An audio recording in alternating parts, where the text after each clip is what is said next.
Hello everyone, welcome back to the channel Study Blooms. मैं हूं आपकी टीचर नीमा। आज हम कर रहे हैं क्लास 10 मैथमेटिक्स का chapter 3 pair of linear equation से एलिमिनेशन मेथड की हेल्प से कुछ वर्ड प्रॉब्लम्स। ओके, हमने सब्स्टिट्यूशन मेथड सीखा है, एलिमिनेशन मेथड सीखा है, सब्स्टिट्यूशन मेथड से वर्ड प्रॉब्लम्स करना सीखा है। अब हम एलिमिनेशन मेथड से वर्ड प्रॉब्लम्स करेंगे। एक्चुअली वर्ड प्रॉब्लम्स करने के लिए हमें पहले तो इक्वेशंस चाहिए, वो मेजर काम है। एक बार इक्वेशन आ गया तो आप किसी भी मेथड से कर सकते हो, सब्स्टिट्यूशन से करो, एलिमिनेशन से करो, आपकी मर्जी है। पर एलिमिनेशन से जो हमारा एक्सरसाइज स्टार्ट हुआ है तो हम एलिमिनेशन के ही क्वेश्चंस को प्रैक्टिस करेंगे। ओके, स्टार्ट करते हैं। क्वेश्चन नंबर 2 कह रहा है from the pair of linear equation in the following problem and find their solutions. पहले तो लीनियर पेयर ऑफ इक्वेशंस बनाओ और फिर उसके सॉल्यूशंस फाइंड करो if they exist. There can be a chance कि एग्जिस्ट ना करे, जैसे अगर वो कोइंसिडेंट या पैरेलल लाइंस को शो करते हो वो इक्वेशंस, लीनियर इक्वेशंस, तो उनको सॉल्व नहीं करना है। बाकी हम एलिमिनेशन मेथड से सॉल्व कर सकते हैं इन क्वेश्चंस को। तो पहला क्वेश्चन क्या है, ये कह रहा है if we add 1 to the numerator and subtract 1 from the denominator. Okay, यहाँ पे न्यूमरेटर और डिनोमिनेटर की बात हो रही है। अच्छा देखो, जब भी हम वर्ड प्रॉब्लम्स करते हैं और हमारा 2 वेरिएबल्स के क्वेश्चंस है, जैसे चैप्टर का नाम है, तो इसका मतलब कि हम यहाँ पर 2 वेरिएबल्स यूज़ कर सकते हैं।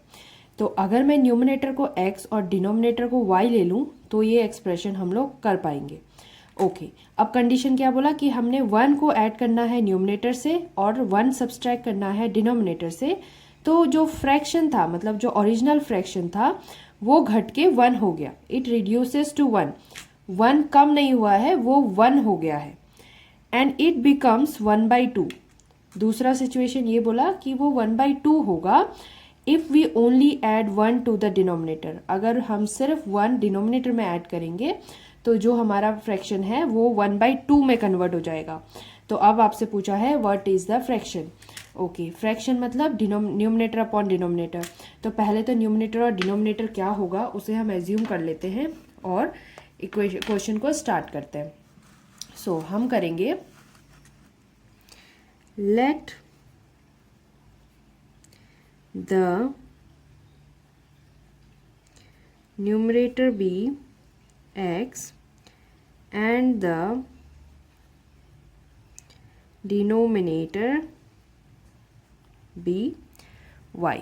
हमें फ्रैक्शन फाइंड करना है, ठीक है। फ्रैक्शन कैसे आता है, ये अभी x बाई वाई के फॉर्म में आएगा। अगर हमने x और y फाइंड कर लिया तो हमारा फ्रैक्शन x बाई वाई हो जाएगा। तो इसीलिए हमने पहले न्यूमरेटर और डिनोमिनेटर को ही x और y लिया है और उसके बाद हम इसको आगे सॉल्व करेंगे। ओके, अब देखें तो कंडीशन क्या थी अकॉर्डिंग टू द क्वेश्चन। पहले था 1 न्यूमरेटर पे ऐड करो, मतलब x पर 1 ऐड करो एंड 1 सब्सट्रैक्ट फ्रॉम डिनोमिनेटर, और y से 1 सब्सट्रैक्ट कर दो। हमने न्यूमरेटर पे 1 ऐड किया और डिनोमिनेटर पे 1 सब्सट्रैक्ट किया, तो ये जो फ्रैक्शन था वो रिड्यूस हो गया 1 पर, मतलब वो 1 हो गया, ठीक है। Reduces to 1। रिड्यूस्ड बाई 1 लिखा होता तो फिर हम लिखते x बाई वाई माइनस 1।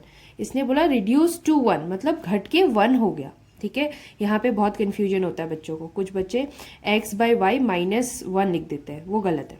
ये बन गया, इस 1 के नीचे 1 है, हम क्रॉस मल्टीप्लाई करेंगे और हमारा एक्सप्रेशन तैयार हो जाएगा। This is 1 into x plus 1 as it is रहेगा, 1 into y minus 1 as it is रहेगा, है ना। अगर कन्फ्यूजन है तो ऐसे देख लो कि हम उनको 1 से मल्टीप्लाई कर रहे हैं। तो ये हो गया x प्लस 1 और ये हो गया y माइनस 1। क्या करें, x और y को एक तरफ शिफ्ट कर देते हैं, y उधर चला गया और प्लस 1 इधर आएगा, माइनस 1 ऑलरेडी है और ये जो प्लस 1 है ये आया अभी इधर, इसको ऐसे लिख लो, ये वाला, ठीक है। हमने जो 1 था उसे यहाँ शिफ्ट किया, तो माइनस माइनस क्या हो गया, -2, और इधर हमारे पास है x minus y, sorry x minus y, और ये हो गया इक्वल्स टू -2 के, माइनस माइनस -2। ओके, पहला इक्वेशन तैयार हो गया, इसे इक्वेशन 1 बोल देते हैं। अब बनाते हैं दूसरा equation according to the question. दूसरी कंडीशन क्या दी थी कि इफ इट बिकम्स 1/2, हमारा जो फ्रैक्शन है 1/2 हो जाएगा if we only add 1 to the denominator, सिर्फ डिनोमिनेटर में ऐड करना है, न्यूमिनेटर में ऐड नहीं करना है। तो अब क्या होगा, x अपना एज इट इज़ रहेगा और y के साथ हमने +1 किया, तो अब जो फ्रैक्शन है वो 1/2 बन गया है। ठीक है, अगेन क्रॉस मल्टीप्लिकेशन होगा। देखो क्रॉस मल्टीप्लिकेशन में भी बच्चों को बहुत गड़बड़ होता है। कुछ बच्चे जब सिंप्लीफाई कर रहे होते हैं ऐड या सब्सट्रैक्ट, तब उसे क्रॉस मल्टीप्लिकेशन समझने लगते हैं, पर ऐसा नहीं है। इक्वल टू के राइट से लेफ्ट साइड में जब हम लोग शिफ्टिंग करते हैं न्यूमरेटर डिनोमिनेटर का, इसे क्रॉस मल्टीप्लिकेशन कहते हैं। अभी जो हम कर रहे हैं इसे क्रॉस मल्टीप्लिकेशन कहते हैं, क्योंकि इसमें बीच में इक्वल टू लगा है। तो अब 2 से x को मल्टीप्लाई करेंगे तो 2x हो जाएगा, 1 से y + 1 को मल्टीप्लाई करेंगे तो ये हो जाएगा y + 1, यानी कि y + 1 अगेन। ठीक है, अब क्या हो जाएगा, y उस तरफ शिफ्ट हो गया, 2x - y = 1। ये तैयार हो गया हमारा सेकेंड इक्वेशन। अब हमें फर्स्ट और सेकेंड इक्वेशन में एलिमिनेशन या सब्सटीट्यूशन करना है, तो जो भी कर सकते हैं, पर एक्सरसाइज क्योंकि हमारा एलिमिनेशन चैप्टर का है तो हम इसे एलिमिनेट ही करेंगे, वो बेटर रहेगा। ओके, सबसे पहले तो देखना है कॉफिशिएंट क्या है। x का कॉफिशिएंट यहाँ 2 है, x का कॉफिशिएंट यहाँ कुछ नहीं है, तो मतलब 1 है। ओके, y का कॉफिशिएंट यहाँ -1 है, यहाँ भी -1 है। ओ वाओ, y वाला तो हमारा सेम हो गया, यानी कि हमको कोई भी मल्टीप्लिकेशन करने की जरूरत नहीं है, y का कॉफिशिएंट ऑलरेडी इक्वल है। अगर इक्वल नहीं होता तो फिर हमें मल्टीप्लाई करना पड़ता to make it equal somehow. Okay, तो अब हम क्या करें, इक्वेशन 2 से इक्वेशन 1 को सब्सट्रैक्ट कर देते हैं। सब्सट्रैक्ट क्यों बोला मैंने, क्योंकि मैंने ऑलरेडी बता रखा था सेम साइन होता है तो ऐड करने पे तो वो प्लस हो जाएंगे, तो प्लस हो जाएंगे तो बड़ी वैल्यू आएगी। बेटर है कि हम उसको सब्सट्रैक्ट कर दें। सब्सट्रैक्ट करने पर सेम जो साइंस होती हैं वो कैंसिल आउट होती है। तो हम अब कर रहे हैं सब्ट्रैक्टिंग इक्वेशन 1 फ्रॉम इक्वेशन 2। तो ऐसा करने से हमें क्या मिलेगा, इक्वेशन 2 पहले लिखेंगे -y = 1 एंड इक्वेशन 1 उसके बाद लिखेंगे, दैट इज x - y = -2, और इन्हें सब्सट्रैक्ट करना है। सब्ट्रैक्ट करने का मतलब होता है कि हम उसके साइन के साथ चेंजेस ला रहे हैं। तो ये हो गया सबका साइन चेंज, जो माइनस में था, जो प्लस में था माइनस हो गया, जो माइनस में था प्लस हो गया, जो माइनस में था प्लस हो गया। ओके, 2x में से x को माइनस करेंगे, अब यहाँ माइनस लगा हुआ है ना, तो 2x में से x माइनस हुआ तो x आया, -y में +y किया तो प्लस और माइनस माइनस हो जाता है। अभी ना ये जो साइन है माइनस का, ये नहीं एग्जिस्ट करता है, इसको अभी के लिए भूल जाना है। ठीक है, भूल जाना है मतलब कि इसे ऐसे करके मिटा दो, ये कुछ नहीं है, जो नीचे प्लस है वही है। तो अब देखो -y + y, ये दोनों एक दूसरे को कैंसिल करके 0 हो जाएंगे। फिर 1 और +2, -2 नहीं +2, तो 1 + 2 हो जाएगा 3। ठीक है, तो x की वैल्यू तो आ गई, x = 3 आ गया। अब इसे क्या करेंगे, किसी भी इक्वेशन 1 और 2 में से किसी में पुट करो और उसकी मदद से हमें मिल जाएगा y का वैल्यू। तो अब हम लिखेंगे putting the value of y in equation 2, मैंने 2 पे लिया। इक्वेशन 2 क्या है, 2x - y = 1 है, तो 2x - y था, तो 2 × x की जगह 3 हो गया, -y = 1। नेक्स्ट 2 3 × 6 होता है, -y = 1। तो अब क्या आ गया, -y हो जाएगा 1 - 6, तो -y हो गया -5, माइनस से माइनस कट गया, तो दिस इज y = 5। ठीक है, तो ये हो गया हमारा इक्वेशन सॉल्व। ओके, x और y दोनों आ चुका है। अब हमें क्या करना है, अब हमें चेक करना है फ्रैक्शन क्या होगा।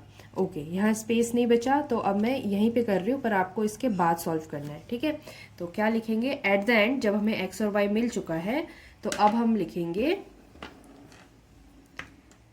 therefore the fraction is, fraction था x/y, तो x की वैल्यू 3 एंड y की वैल्यू 5। ये हो गया हमारा आंसर, हमने फ्रैक्शन फाइंड कर लिया। ठीक है। तो इस तरीके से हम लोग पहले इक्वेशन की मदद से क्वेश्चन की मदद से इक्वेशंस बनाएंगे एंड देन उसको एलिमिनेट करेंगे। एलिमिनेट करो, सब्सट्रैक्ट करो, सब्सटीट्यूशन करो, ये डिपेंड करता है बच्चे पे, क्योंकि क्वेश्चंस एग्जाम्स में ऐसे नहीं पूछा जाएगा कि एलिमिनेट करो या डिफरेंशिएट सब्सटीट्यूट करो, लेकिन दोनों मेथड आना चाहिए। क्या पता कौन सा इक्वेशंस आसानी से लग जाए। जैसे इस बार देखो एलिमिनेशन इतनी इजी से लग गया। अगर यहाँ पे हम सब्सटीट्यूशन करते तो माइनस प्लस में उलझ सकते थे, पर एलिमिनेशन में सीधे सीधे हो गया। तो इसी तरह दोनों मेथड याद करने समझ आने से ज़्यादा फायदा रहेगा। अब करते हैं क्वेश्चन नंबर 2।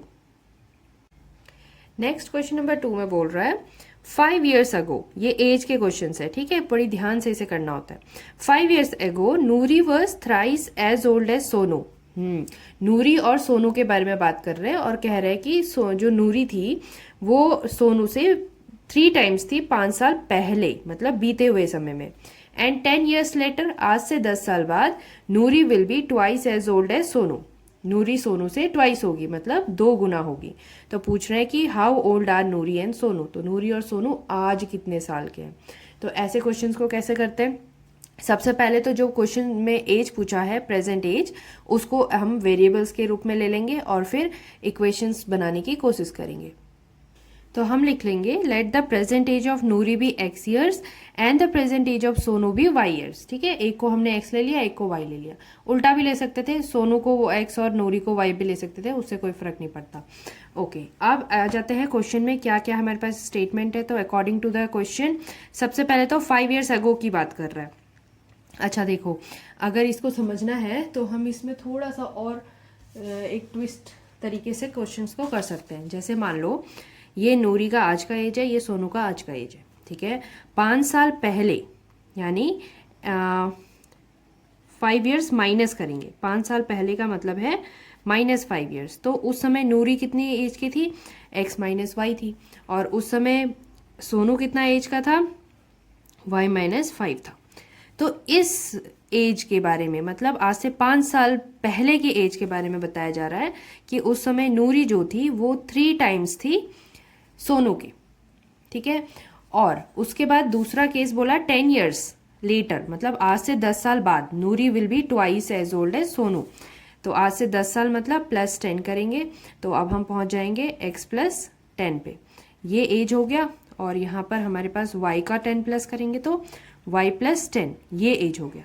इन दोनों एज के बारे में रिलेशन बताया है कि 10 साल बाद नूरी जो है वो सोनू से 2 times होगी, ठीक है।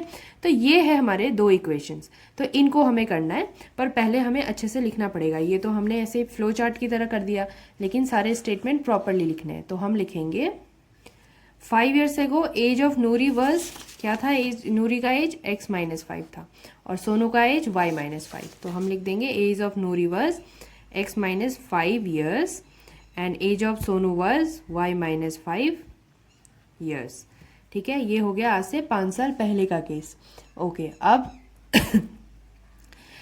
इन दोनों इक्वेशन, इन दोनों एज के हिसाब से ये पता है कि नूरी जो है सोनू से 3 times थी, ठीक है। अब इसे सिंप्लीफाई कर दो, 3 × y 3y, 3 × 5 माइनस 3 5 = 15, और यहाँ पर है x - y = 3y - 5। ओके, ये क्यों किया, क्योंकि जो सोनू है वो नूरी से 3 times छोटा है, या फिर बोलो नूरी सोनू से 3 times बड़ी है। तो इक्वल टू बनाने के लिए हमको क्या करना पड़ता है, जो छोटा है उससे मल्टीप्लाई करो। मल्टीप्लिकेशन हमेशा छोटे से होता है। अगर सब्सट्रैक्शन की बात होती है कि हम रिड्यूस कर रहे हैं, तो उसे रिड्यूस करेंगे जो बड़ा होता है, ठीक है। इस तरह से हम इन एक्सप्रेशंस को समझ सकते हैं। ओके, हमने फिर मल्टीप्लाई कर दिया, 3 × y 3y, 3 × 5 15, और यहाँ पर हमारे पास है x - 5। अब हम क्या कर सकते हैं, वेरिएबल्स एक साथ शिफ्ट कर दो, x - 3y, और इस तरफ हमारे पास -15 है, और -5 इधर आके +5 हो जाएगा। तो ये हो गया -10, और ये है x - 3y। तो हमारा पहला इक्वेशन तैयार है। ऐसे ही 10 years ago में जाएंगे और 10 years ago की इक्वेशंस बनाएंगे।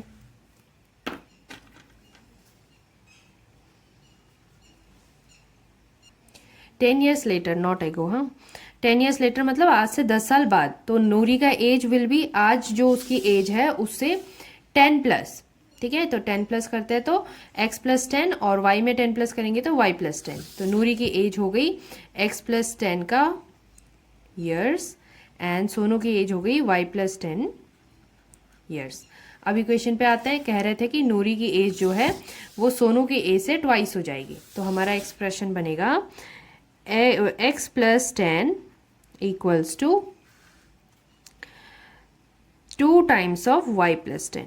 ट्वाइस की बात हो रही है, जो छोटा है उस पर 2 मल्टीप्लाई हो जाएगा। तो ये मिल गया हमें 2y, 2 इंटू 10 करेंगे तो 20 और इस तरफ हमारे पास है x plus 10। Okay, now y हम इस तरफ शिफ्ट कर देते हैं फॉर द वेरिएबल्स और कांस्टेंट इधर आ जाएगा। तो हमें मिलेगा x minus 2y equals to 20 minus 10, या फिर कह सकते हैं x minus 2y equals to 10। ये हो गया इक्वेशन 2। तो हमें इक्वेशन 1 मिल गया, इक्वेशन 2 मिल गया। अब हमें इन्हें एलिमिनेट करना है। ओके, एलिमिनेट करना है। देखो कितना अच्छा है, ये क्वेश्चन भी बहुत आसानी से पैटर्न हो रहा है। हमारे पास इधर भी एक वेरिएबल कांस्टेंट 1 है, सॉरी वेरिएबल है विथ कॉफिशिएंट 1, और इधर भी वही वेरिएबल कॉफिशिएंट 1 के साथ है। मतलब मल्टीप्लाई करने का झंझट ही नहीं है। हम अभी इसको डायरेक्टली सब्सट्रैक्ट भी करेंगे तो आंसर आ जाएगा। सब्सट्रैक्ट क्यों करना है? क्योंकि दोनों का साइन प्लस प्लस है। तो हमने कर दिया subtracting equation 2 from equation 1। तो सेकेंड इक्वेशन को हम फर्स्ट इक्वेशन से माइनस कर रहे हैं। तो पहले तो फर्स्ट इक्वेशन लिखेंगे x minus 3y equals to minus 10, और फिर सेकेंड इक्वेशन है x minus 2y equals to 10। दोनों को हमने करना है सब्सट्रैक्ट। माइनस प्लस माइनस, तो x से x कट गया क्योंकि एक पॉजिटिव है एक नेगेटिव है। ओके, माइनस 3y में से प्लस 2y, तो ये क्या हो गया? Minus 3 plus 2, answer is minus 1। तो ये आ रहा है माइनस 1y, या फिर लिखो just y equals to minus minus plus, तो प्लस किया तो वी गॉट माइनस 20। साइन तो बढ़ेगा लगता है। अच्छा, यहाँ से माइनस और माइनस कैंसिल हो गया, तो y हमें मिल रहा है y equals to 20। Age of Sonu हमें मिल गया। अब हमें क्या करना है? इसी वैल्यू को दोनों में से किसी भी इक्वेशन में डालना है और हम उसका बाकी आंसर निकाल सकेंगे। तो हमें क्या करना चाहिए? पुटिंग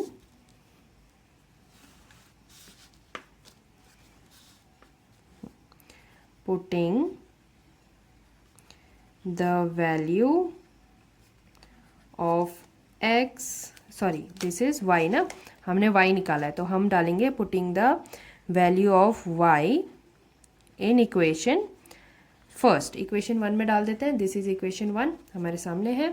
तो हमने लिख दिया x minus 3y equals to minus 10, और y की वैल्यू डालनी है x माइनस 3 इंटू वाई की वैल्यू माइनस 10 के बराबर होगी। तो y हमारा है 20, है ना। दिस इज, हमने अभी अभी y फाइंड किया है 20। तो अब हमें क्या मिल रहा है? अब हमें मिला x minus 60 equals to minus 10, और हम कह सकते हैं x equals to minus 10 plus 60, या फिर x equals to plus minus minus x में से 60 में से 10 गया तो 50। हाँ, तो अब हमारे पास दोनों की एज आ गई। किस किस की? Therefore the present age of Noori is 50 years. आज नूरी 50 ईयर्स की है। And the present age of Sonu, आज सोनू कितने का है? 20 ईयर्स का है। दैट्स इट, क्वेश्चन नंबर 2 हो गया। अब हम करते हैं क्वेश्चन नंबर 3। क्वेश्चन नंबर 3 में कह रहा है sum of digits of 2 digit number. Okay, ये 2 डिजिट नंबर के क्वेश्चन है। ठीक है, पहले तो हमें पता होना चाहिए कि 2 डिजिट नंबर को कैसे एक्सप्रेस करते हैं। तो देख लो, अगर हमने कभी लिखा 24, तो इसका मतलब होता है 2 इंटू 10 प्लस 4, है ना। This is the way to express a 2 digit number, जहाँ पे हम वंस प्लेस और टेंस प्लेस को उसके हिसाब से लिखते हैं। Ones place actually multiply by 1 होता है, टेंस प्लेस मल्टीप्लाई बाय 10 होता है। ऐसे ही अगर 100 प्लेस होता तो मल्टीप्लाई बाय 100 होता। ओके, 2 डिजिट नंबर इस तरीके का हो गया। तो ये कह रहे हैं कि अगर हमारे पास sum of digits of 2 digit number is 9, यानी ये जो डिजिट्स है ना 2 and 4 आर डिजिट्स, तो इन डिजिट्स का सम करने पर 9 आए, ऐसा एक डिजिट इनके पास है, ठीक है। ऑल्सो उसके बाद इन्होंने कंडीशन दी कि 9 टाइम्स ऑफ दिस नंबर, वो जो नंबर होगा, ये तो मैंने रैंडम नंबर लिया है, पर जिस नंबर की क्वेश्चन बात कर रहा है वो जो नंबर है वो 9 टाइम्स, उसका 9 टाइम्स एक्चुअली उसके रिवर्स नंबर का ट्वाइस का बराबर है। यानी 24 का रिवर्स कौन होता है? 42। वैसे ही जो भी नंबर यहाँ पर है उसका जो भी हमारा 9 टाइम्स होगा वो उसके रिवर्स का ट्वाइस के बराबर है। ओके, तो ये भी हमें पता चल गया। दो कंडीशन है, पहले तो डिजिट्स का सम 9 है और दूसरा कि 9 टाइम्स ऑफ नंबर उसके रिवर्स का ट्वाइस है। अब हमसे कहा है फाइंड द नंबर, हमें वो नंबर फाइंड करना है। 2 डिजिट है यानी कि उसमें हमारे पास 2 डिजिट्स होने चाहिए। 2 डिजिट नंबर है, हमारे पास 2 डिजिट्स होने चाहिए। तो हम उनको पहले वेरिएबल में ले लेंगे, एक को x और एक को y। तो हम लिख देंगे, तो हम लिख सकते हैं सॉल्यूशन में लेट द 10th डिजिट भी x, यानी कि कोई जो भी वो 2 डिजिट है उसका 10th प्लेस में x होगा एंड 1st डिजिट भी y। ओके, तो 1st प्लेस में y होगा। जैसे ये 24 हमने बनाया था, अब ये कैसा दिखेगा? देखो, जो भी हमारा नंबर है वो दिखेगा 10s के साथ x का मल्टीप्लाई प्लस 1s यानी कि y इंटू 1 है, जिसका कोई वैसे खास मतलब नहीं है। तो ये हमारा नंबर है, ठीक है। तो अब इसके लिए हमारी कंडीशंस क्या थी? पहले तो ये कि इन दोनों का जो डिजिट्स है यानी कि x और y डिजिट्स, इनका सम 9 है। तो हम लिख सकते हैं पहला इक्वेशन कि x plus y equals to 9 होना चाहिए। This is equation 1। और दूसरा क्या बोला था? ये नंबर और इसका reverse number. Okay, reverse number बनाते हैं। रिवर्स नंबर मतलब कि यूनिट प्लेस और टेंस प्लेस एक्सचेंज हो जाएंगी। एक्सचेंज हो जाएंगी तो y आ जाएगा 10 के साथ मल्टीप्लाई में और x चला जाएगा 1s की जगह, मतलब वो मल्टीप्लाई बाय 1 है, लिखने की जरूरत नहीं होती। तो ये हो गया रिवर्स नंबर, ये हो गया ओरिजिनल नंबर। इन दोनों के बारे में क्वेश्चन ने कहा था कि 9 टाइम्स ऑफ द नंबर, यानी इसका 9 टाइम्स इसके 2 टाइम्स के बराबर है, twice the number obtain by reversing order. तो अब हमारा एक्सप्रेशन क्या लिखेगा? पहले तो 9 टाइम्स ऑफ ओरिजिनल नंबर यानी 10x plus y equals to 2 times of reverse number. Reverse number हमारा है 10y प्लस x। ये हो गया हमारा एक्सप्रेशन। इसको सॉल्व करके सिंपल इक्वेशन में चेंज करते हैं। 9 इंटू 10 करेंगे तो 90x plus 9 into Y 9y। इधर 2 इंटू 10 करेंगे तो 20y और 2 इंटू एक्स करेंगे तो 2x। अब क्या होगा? 2x उधर जाएगा, 9y इस तरफ शिफ्ट हो जाएगा। तो हमें क्या मिला? 90x minus 2x equals to 20y minus 9y। तो 90x में से 2x चला गया तो बचा 88x इक्वल्स टू 20y में से 9y गया तो 11y। ओ वाह, ये तो बहुत सिंपली सॉल्व हो रहा है। अब दोनों को अगर मैं 11 से डिवाइड कर दूं तो इधर बच गया 8x इक्वल्स टू y, ठीक है। तो ये हो गया हमारा, इसको और सिंप्लीफाई करते हैं तो 8x minus y equals to 0। अच्छा, ये ना सब्सटीट्यूशन से बहुत आसानी से होता, पर हम एलिमिनेशन मेथड सीख रहे हैं ना, तो इसको हम ऐसे ही रहने देंगे ताकि हम इसको एलिमिनेट करें। तो ये आ गया हमारा इक्वेशन 2।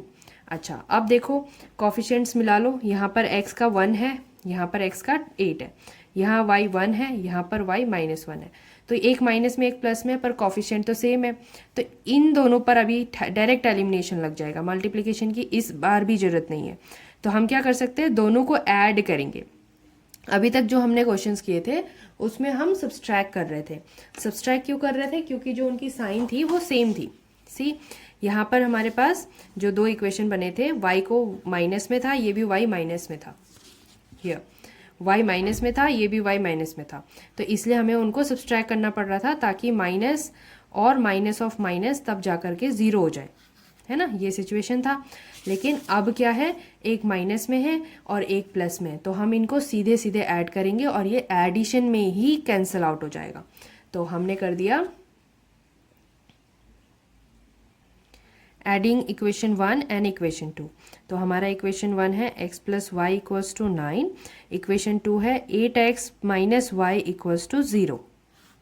ऐड करने में कोई साइन नहीं आता, तो कोई साइन की ज़रूरत नहीं है, हम बस इनको ऐड करेंगे। तो x में 8x ऐड हुआ तो 9x होगा, y में -y ऐड होगा तो ये कैंसिल हो गया, 9 में 0 ऐड हुआ तो 9 आया।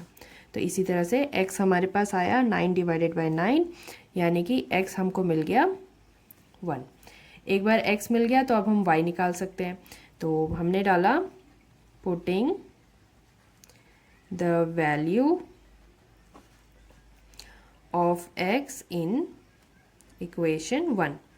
फर्स्ट इक्वेशन में डाल रहे हैं, बहुत सिंपल है, x plus y equals to 9 था, 1 प्लस वाई इक्वल्स टू 9 हो गया, तो y हो जाएगा 9 माइनस 1, मतलब कि y हमारे पास हो गया 8। ये हमने निकाल दिया y की वैल्यू। अब y की वैल्यू को और x की वैल्यू को, इन दोनों को लेते हैं और अपना नंबर बनाते हैं, जो भी हमारा नंबर था 2 डिजिट। नंबर कहाँ से आया था, ये हमारा एक्सप्रेशन है, यहाँ से आया था। तो हम लिख सकते हैं देयरफॉर द नंबर इज, क्या नंबर था, 10x प्लस वाई था, है ना, this is the number 10x plus y. तो हमने लिख दिया 10 इंटू 1 प्लस वाई का मतलब 8, क्योंकि हमारा x और y इतना आया। तो अब ये क्या बना, 10 प्लस 8 यानी कि 18। हम जिसकी बात कर रहे हैं वो नंबर 18 है। That's it. इस तरीके से 2 डिजिट नंबर जो होता है उसके क्वेश्चंस को हम सॉल्व कर लेते हैं। ठीक है, अब करते हैं नेक्स्ट क्वेश्चन नंबर 4। अब क्वेश्चन नंबर 4 देखते हैं, जिसमें मीना एक लड़की है, went to a bank to withdraw 2000 rupees. तो मीना बैंक गई है वहाँ से 2000 रुपये निकालने। She asked the cashier to give her ₹50 and 100 note. तो उसने कैशियर से, जो पैसे देगा, उससे कहा कि मुझे बस 50 रुपये के नोट और 100 रुपये के नोट में ही 2000 का टोटल अमाउंट दे दो। और तब सी गॉट 25 नोट्स। तो 50 और 100 के जो भी नोट्स उसको मिले, टोटल 25 थे। ठीक है, दोनों के नोट्स गिने तो 25 नोट्स आ गए। तो पूछ रहा है how many notes of 50 rupees and 100 rupees she received. तो उसे 100 रुपये के कितने नोट मिले और उसे 50 रुपीज़ के कितने नोट मिले। तो अब इस क्वेश्चन में हमें जो नोट्स का नंबर ऑफ नोट्स पता करना है, तो पहले तो हम नंबर ऑफ नोट्स को ही x और y ले लेंगे। तो हम लिख देंगे let the number of ₹50 notes be x and the number of ₹10 notes be y, कि हमें x 50 रुपये के नोट मिले और y 100 रुपये के नोट मिले। ओके, ये तो ठीक है। इसके बाद देखो, अगर हमें 50 रुपये के 2 नोट मिलते हैं तो 100 रुपीज़ बनता है, 3 नोट मिलते हैं तो 150 रुपीज़ बनता है। तो ऐसे करके हमारे पास जितने भी नोट है उनकी वैल्यू बन रही है। तो यहाँ पर भी कुछ ना कुछ वैल्यू बनेगी जो ओवरऑल ऐड होकर के 2000 हो जाएगी। तो हम ये भी चेक कर लेते हैं कि इनकी वैल्यू कितनी बन रही है। तो हम लिखेंगे the value of ₹50 note is, देखो x नोट्स है 50-50 के, तो वैल्यू हो जाएगी 50 इंटू एक्स। ये कैसे हुआ, 2 नोट होता तो 100 होता, 3 नोट होता तो 150 होता, 4 नोट होता तो 200 होता। कैसे हो रहा है, 50 इंटू 2, 50 इंटू 3, 50 इंटू 4। तो जितना भी हमारे पास नोट्स है उससे मल्टीप्लाई करो तो उसकी वैल्यू बनती है। तो ये आ गया 50x। वैसे ही 100 रुपीज़ का नोट y थे, तो 100 रुपीज़ के नोट से हमारा अमाउंट बन जाएगा 100y। ठीक है, तो ये हो गए हमारे 50 और 100 रुपये के अमाउंट के अलग अलग वैल्यू, और जो दोनों मिलकर के 200 बनते हैं। अब आते हैं क्वेश्चन के लिए। जो क्वेश्चन ने बोला था कि पहले तो उसने कहा कि टोटल 25 नोट्स है, यानी 25 नोट्स है। कौन, x नोट ये है, y नोट ये है। तो अकॉर्डिंग टू द क्वेश्चन हम बोल सकते हैं x plus y is equals to 25, पहला इक्वेशन। और दूसरा कि ये जो अमाउंट है सब मिला के 2000 रुपीज़ का है, यानी 50x plus 100y is equals to 2000।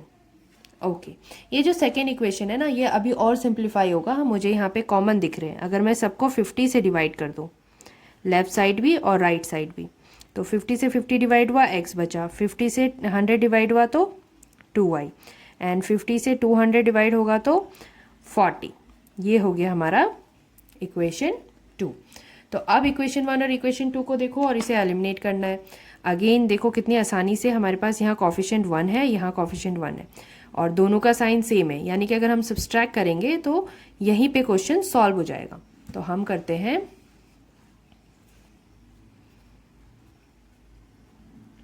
Subtracting equation 1 from equation 2।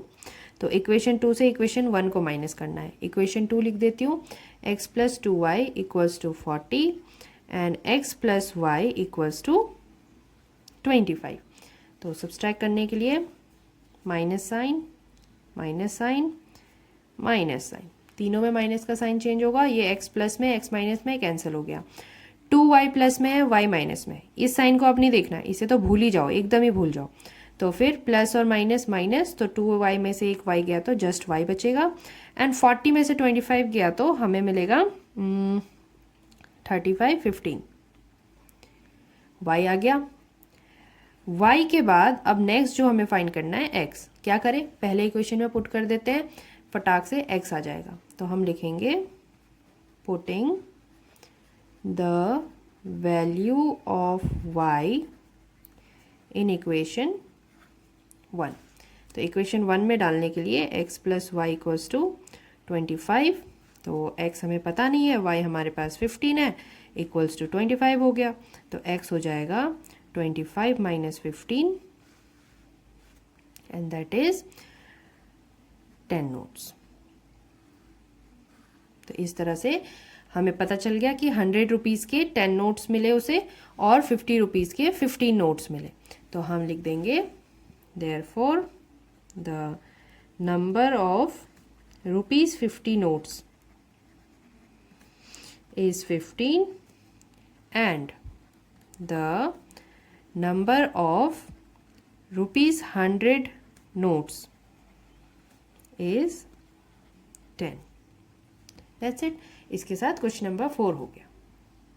अब करते हैं क्वेश्चन नंबर 5, जिसमें कह रहा है अ लैंडिंग लाइब्रेरी, मतलब एक लाइब्रेरी जहाँ से तुम किताबें ले सकते हो। लैंड मतलब उधार के रूप में, उधार तो क्या, पेमेंट करनी पड़ेगी। तो a lending library has a fix charge for the first 3 days and an additional charge for each days together.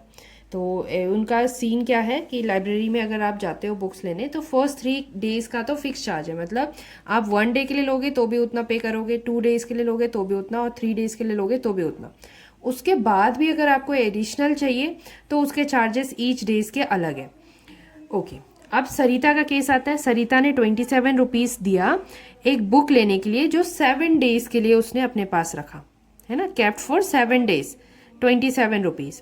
फिर सूसी एक लड़की है, उसने 21 रुपीज़ पे किया to kept a book for 5 days, 5 दिन के लिए उसने अपने बुक्स को साथ अपने पास रखा था और उसको उसके चार्जेस लगे।